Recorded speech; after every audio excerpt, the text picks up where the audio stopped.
జై శ్రీరామ్. నమస్కారం అండి. 2025 సంవత్సరం ద్వాదశ రాశి వాళ్ళ ఫలితాలు ఎలా ఉన్నాయో తెలుసుకుందాం. ముఖ్యంగా ఈ సంవత్సర ఫలితాలు అనేవి మనం ఎలా తెలుసుకుంటాము అంటే, దీర్ఘకాలిక గ్రహ సంచారం చేసే గ్రహాల వల్ల మనం తెలుసుకుంటాం. దీర్ఘకాలిక అంటే సంవత్సరం పొడవుగా ఒకే రాశిలో ఉంటూ సంచారం చేయబోతున్న ఆ గ్రహాల నుంచి మనము ఎలాంటి ఫలితాలు వస్తాయో మనము తెలుసుకుంటున్నాం. అంటే ముఖ్యంగా శని, గురు, రాహు, కేతు ఈ 4 గ్రహాల నుంచి మనకి ఈ సంవత్సరం అంతా ఎలా ఉంటుంది? గురుబలం ఉందా? శని బలం ఉందా? ఇలా మనము తెలుసుకుంటున్నాం. అంటే శని 2.5 సంవత్సరాలు తీసుకుంటాడు ఒక రాశి నుంచి ఇంకొక రాశికి మారడానికి. గురువు గారు ఒక రాశి నుంచి ఇంకొక రాశికి మారడానికి 1 సంవత్సరం పాటు తీసుకుంటున్నారు. రాహు, కేతులు ఇద్దరు కూడా ఒక రాశి నుంచి ఇంకొక రాశికి మారడానికి 18 మాసాలు తీసుకుంటున్నారు. ఇక్కడ ముఖ్యంగా ఈ గోచార ఫలితాలు అంటే రాశి ఫలితాల మీదే ఎక్కువ మంది డిపెండ్ అవుతున్నారు. మనకంటూ ఒక స్వజాతకం అనేది ఉంటుంది. ఇప్పుడు గురుబలం ఉంది, శని బలం ఉంది, చాలా బాగుంటుంది అని చెప్పినప్పటికీ కొంతమంది కామెంట్స్ పెడుతున్నారు. మీరు చెప్పినట్లా జరగట్లేదు అని. ఎందుకు అంటే మీ జన్మ జాతకంలో ఏదైనా గ్రహదశ జరుగుతూ ఉన్నప్పుడు, ఏదైనా గ్రహదశ అంటే దుస్థానానికి సంబంధించిన గ్రహదశ జరుగుతూ ఉన్నప్పుడు, మీ జాతకంలో శని బలహీనపడ్డప్పుడు, అక్కడ గోచారంలో ఇప్పుడు శని మీనరాశికి వెళ్తున్నాడు, అక్కడ అష్టకవర్గ బిందులు తక్కువ ఇచ్చి ఉంటే ఆ ఫలితాలు అనేది పూర్తిగా రావు. దశాభుక్తి మనం మ్యాచ్ చేసుకోవాలి. ఇప్పుడు ఫర్ ఎగ్జాంపుల్, ఇప్పుడు ఒక వ్యక్తికి శని మహాదశ అనేది జరుగుతున్నది. ఆ వ్యక్తికి శని బలిష్టంగా ఉన్నాడు, మంచి స్థానాల మీద ఉన్నాడు, మంచి నక్షత్రం మీద ఉన్నాడు. సో బలిష్టంగా ఉన్నాడని అర్థం. ఆ దశ కొద్దిగా బాగా జరుగుతూ వెళ్తూ ఉంటుంది. అలా ఆ దశాభుక్తి జరుగుతూ ఉన్నప్పుడు సపోజ్ మధ్యకాలంలో కానీ లేదా ఎప్పుడైనా సరే ఆ దశాకాలం పీరియడ్లో ఏళ్ళనాటి శని వచ్చినప్పుడు కొద్దిగా డిస్టర్బెన్స్ ఫీల్ అవ్వడానికి ఛాన్సెస్ ఉంటుంది. ఎందుకంటే ఏళ్ళనాటి శని కదా, ఇక్కడ శని మహాదశ.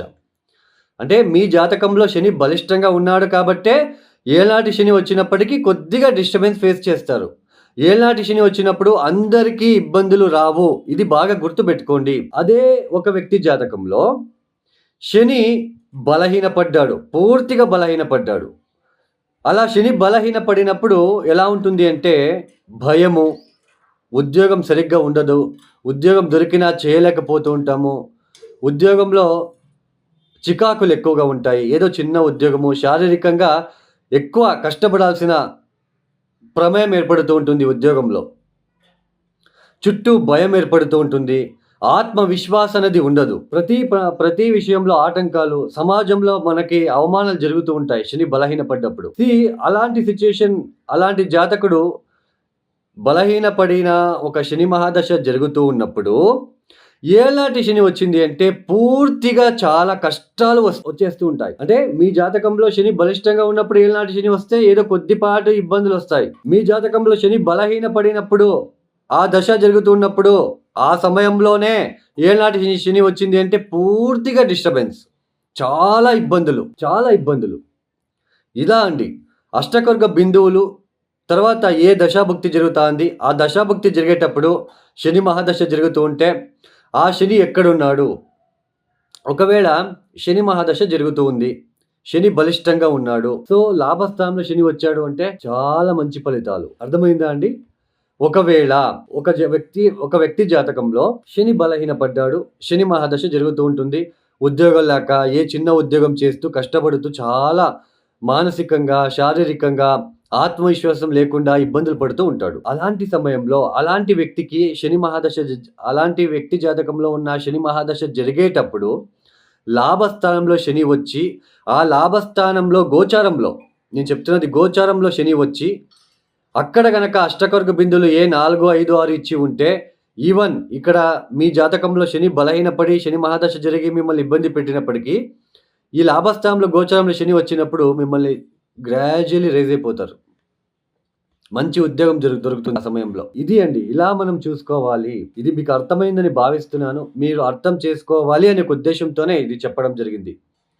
తర్వాత చాలామంది ఏళ్నాటి శని, అష్టమ శని, పంచమ శని, చతుర్థ శని జరిగేటప్పుడు శనిదేవుడి దగ్గరికి వెళ్ళి కొన్ని దీపాలు పెట్టి వస్తూ ఉంటారు. సో అలా మనకి ఎక్కువ శని ఇంపాక్ట్, శని నెగెటివ్ ఇన్ఫ్లుయెన్స్ జరిగేటప్పుడు కాలభైరవేశ్వరుని పూజించాలి. కాలభైరవేశ్వరుని ఎక్కువ తలుచుకోవాలి. కాలభైరవేశ్వరుడు టెంపుల్‌కి ఎక్కువ వెళ్ళాలి. కాలభైరవేశ్వరుడికి బూడిద గుమ్మడికాయ దీపాన్ని పెట్టాలి.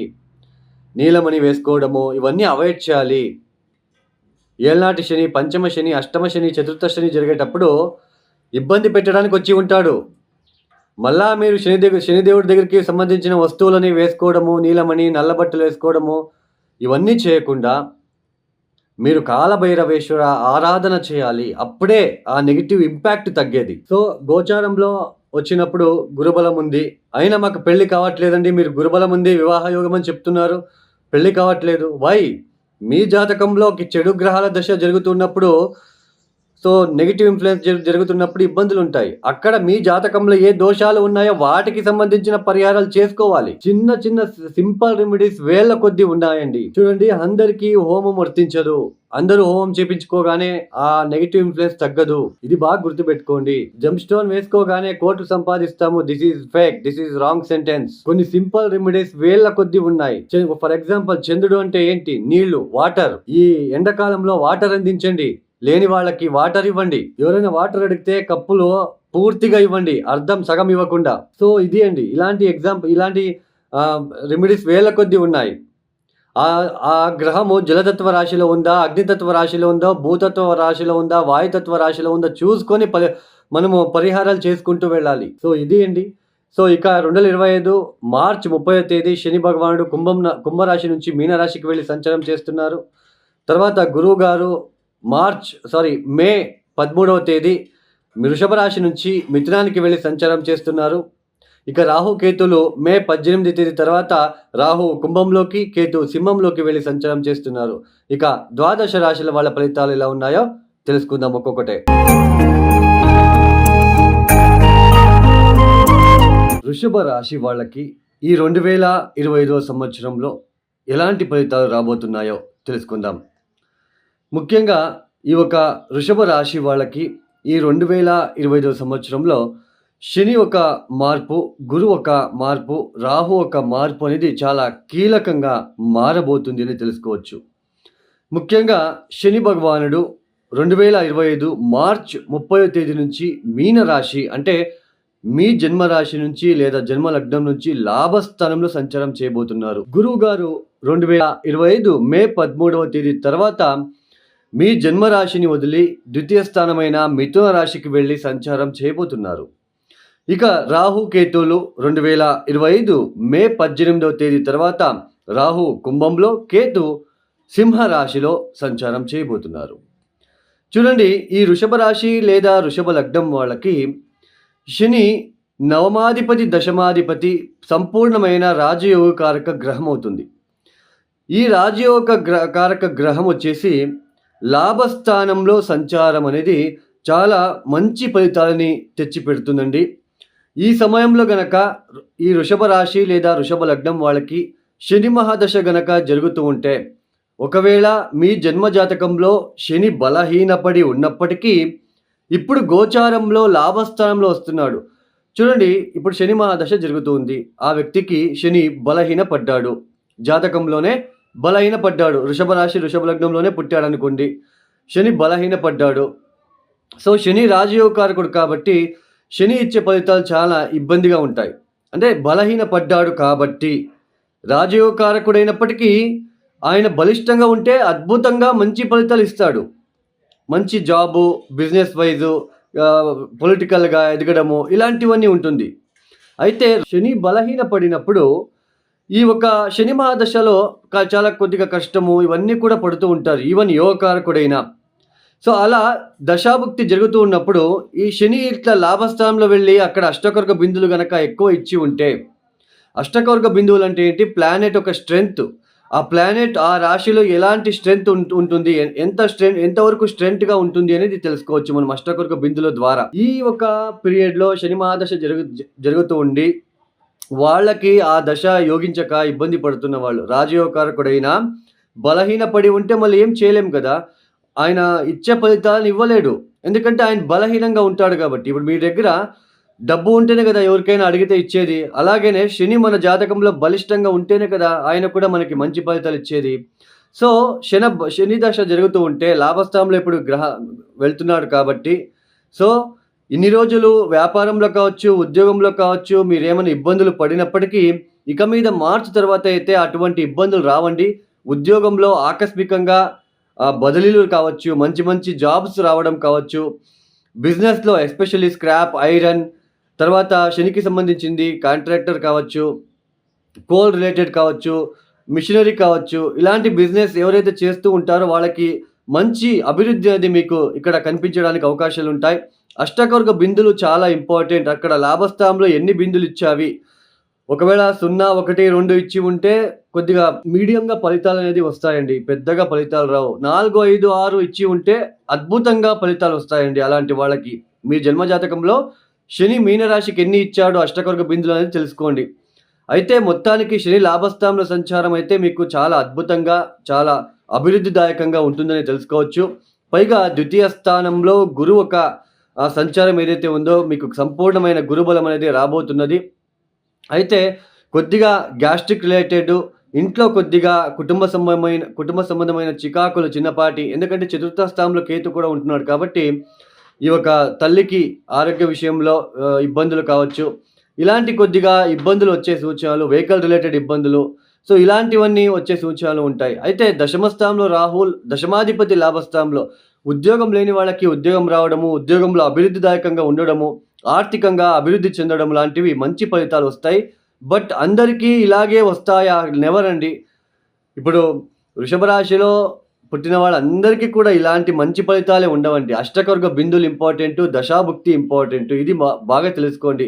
అందరికీ సేమ్ ఫలితాలు వస్తాయి. దిస్ ఈజ్ నాట్ ఇది ట్రూ కాదండి ఇది. ఇది ఫేక్ వర్డ్ అనే చెప్పొచ్చు. ఒకేలాగా ఫలితాలు వృషభ రాశిలో పుట్టిన వాళ్ళు కోట్ల మంది ఉంటారు. అందరికీ ఒకే ఫలితాలైతే రావండి. డిపెండ్స్ ఆన్ అందుకే అష్టకవర్గ బిందువులు, దశాభుక్తి.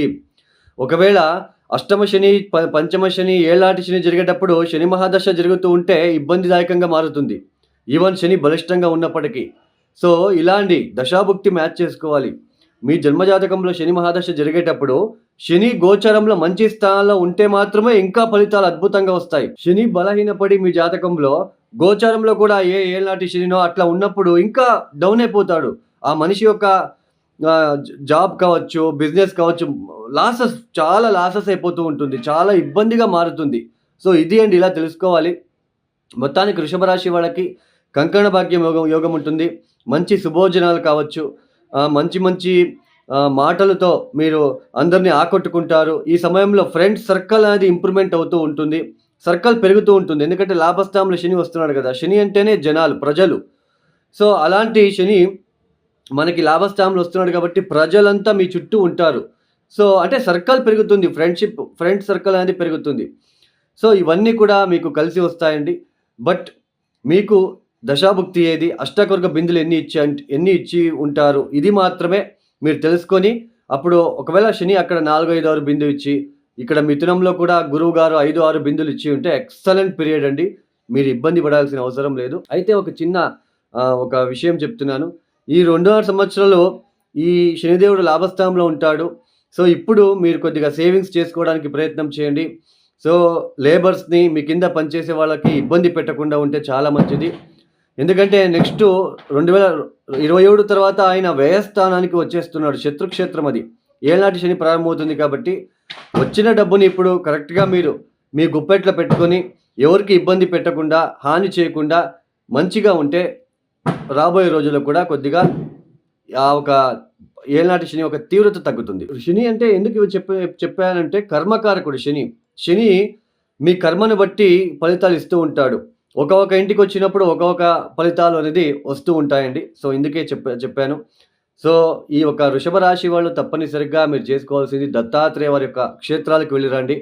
కాలభైరవేశ్వర ఆరాధన, తర్వాత ఎవరికైనా ఇక్కడ వృద్ధాశ్రమాలకి వెళ్ళి అక్కడ ఏదైనా బెడ్‌షీట్ లాంటివి సహాయ సహకారాలు అందించడము, మీ కింద పనిచేసే వాళ్ళకి సహాయ సహకారాలు అందించడము, లేబర్స్‌కి ఏదైనా ఇబ్బందులు వచ్చినప్పుడు సహాయ సహకారాలు అందించడము, ఇలాంటివన్నీ చేస్తూ వెళ్తే చాలా బాగుంటుంది. తర్వాత అప్పుడప్పుడు శనివారము, ఆదివారము రాహుకాలంలో కాళికా అమ్మవారికి ఎరుపు రంగుల పూలని అర్పించుకోండి. ఈ ఒక వీడియో మీకు నచ్చితే లైక్ చేయండి, షేర్ చేయండి, సబ్స్క్రైబ్ చేసుకోండి. సర్వే జనో సుఖినో భవంతు. ధన్యవాదములు. జై శ్రీరామ్.